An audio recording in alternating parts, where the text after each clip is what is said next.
Good evening. My name is Roland Hureaux. The title of my speech is De Gaulle and the Presidents of the United States.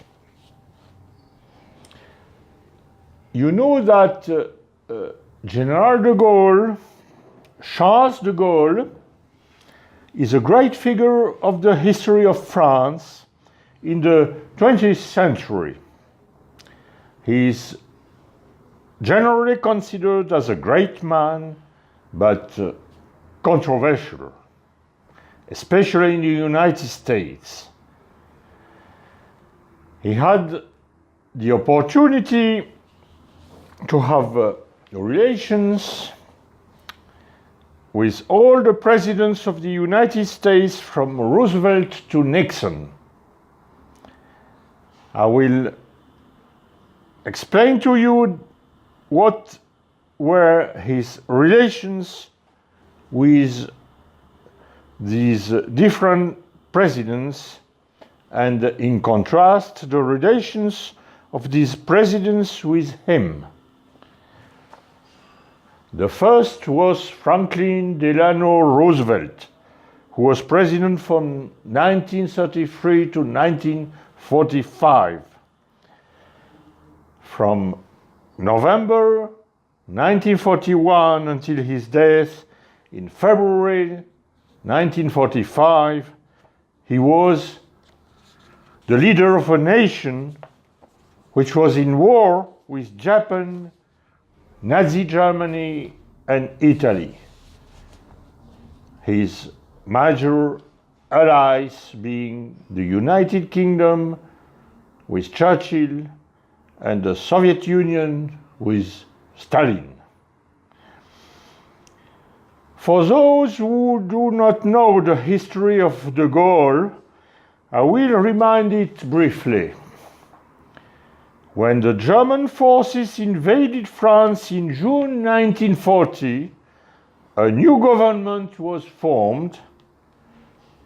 He asked Hitler for peace and moved to Vichy to follow a policy of collaboration with the Germans, which did not prevent a good relationship with the United States, at least at the beginning. At the same time, in June 1940, Charles de Gaulle, young general who was Under-Secretary of State for Defense in the last cabinet, fled to London not to stay under the control of the enemy. Then, with the support of Churchill, he constituted a committee of resistance, and he was head of the Free France, destined for fight with the Allies against Germany until the final victory. At the liberation of France, de Gaulle entered in Paris to form a government of national unity, excluding all those who had collaborated with Germany and continued the war alongside the Americans and the British as they had begun. And this until the defeat of Hitler. De Gaulle remained in power until January 1946, and then he resigned. One would have thought that on this basis, his relations with Roosevelt would have been good. On the contrary, we must say that they were very bad.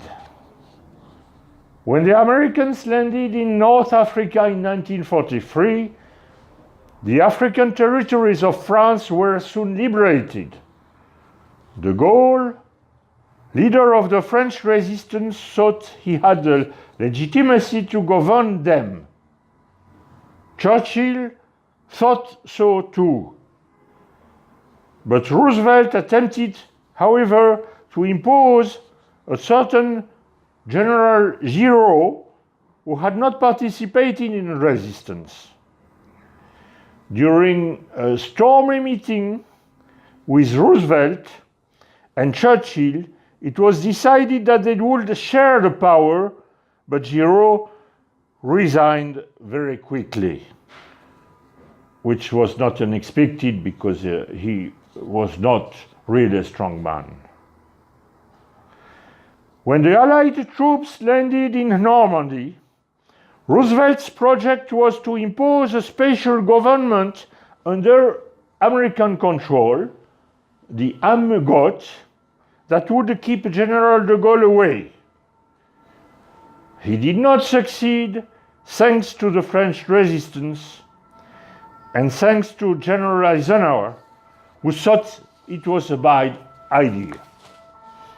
Roosevelt finally accepted the presence of General de Gaulle at the head of the liberated France, but their relations remained cold, so de Gaulle was very popular then in the American public. So, the question is, why these bad relations? The first reason is that very quickly in 1940 arrived in the United States, in Washington, important French people who did not want to remain under German control, but who hated de Gaulle. They were able to talk to Roosevelt himself and tell him de Gaulle could not be a fair partner. And they said also to Roosevelt that he intended, just because he was a military man, to become a dictator. Among these people are Jean Monnet, many of you know him probably, but also Alexis Léger, a diplomat who received the Nobel Prize of Literature later on under the name of St. John Perse, another famous writer, Paul Morand, and they got a very bad influence. But I believe also that there was a certain difference of values and temperament between Roosevelt and de Gaulle, more difficult to explain.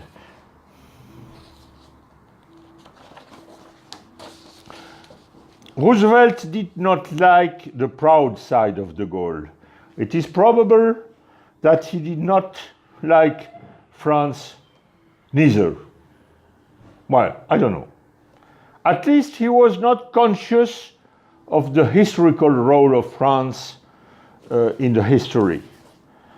He was the head of a coalition he had to lead just as it was already an empire. And de Gaulle, who had resisted the Germans, could also resist him.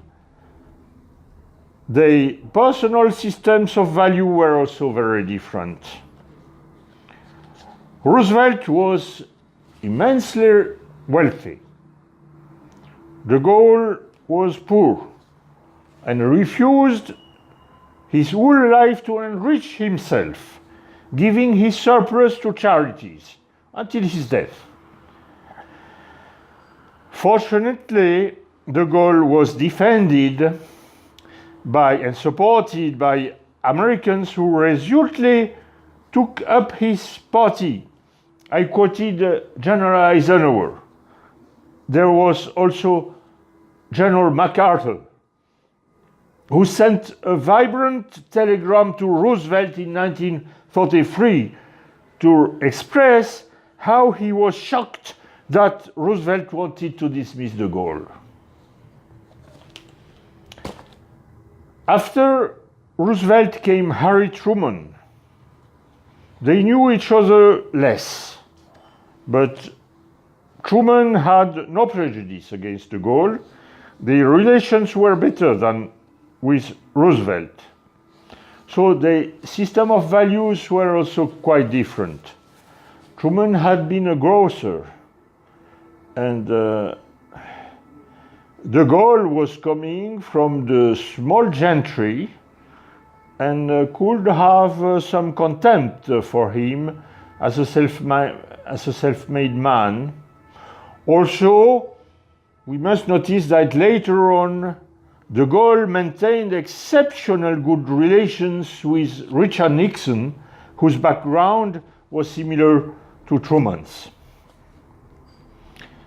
In August 1945, de Gaulle could make a triumphal visit in the United States, where he was very popular with the public. He received the warmest welcome in Europe and Chicago, and between 1945 and 1946, during the year they passed together in power, there were a few occasions for dissent between Harry Truman and Charles de Gaulle. The only one was the destiny of Germany. De Gaulle wanted guarantees against any temptation of return to Bellicism, including division of Germany in several separate countries. He did not obtain it.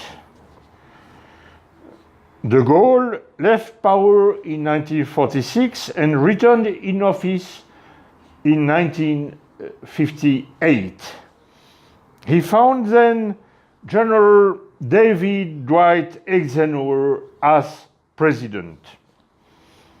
Their relationship was much better than with his two predecessors. They were both military and considered themselves as kind of comrades in arms. De Gaulle was grateful for the role Eisenhower has played when France was liberated. We could even say that a return of de Gaulle in power would have been much more difficult, if not impossible, if he had not received the green light of President Eisenhower. The main problem of France was at this time the war in Algeria.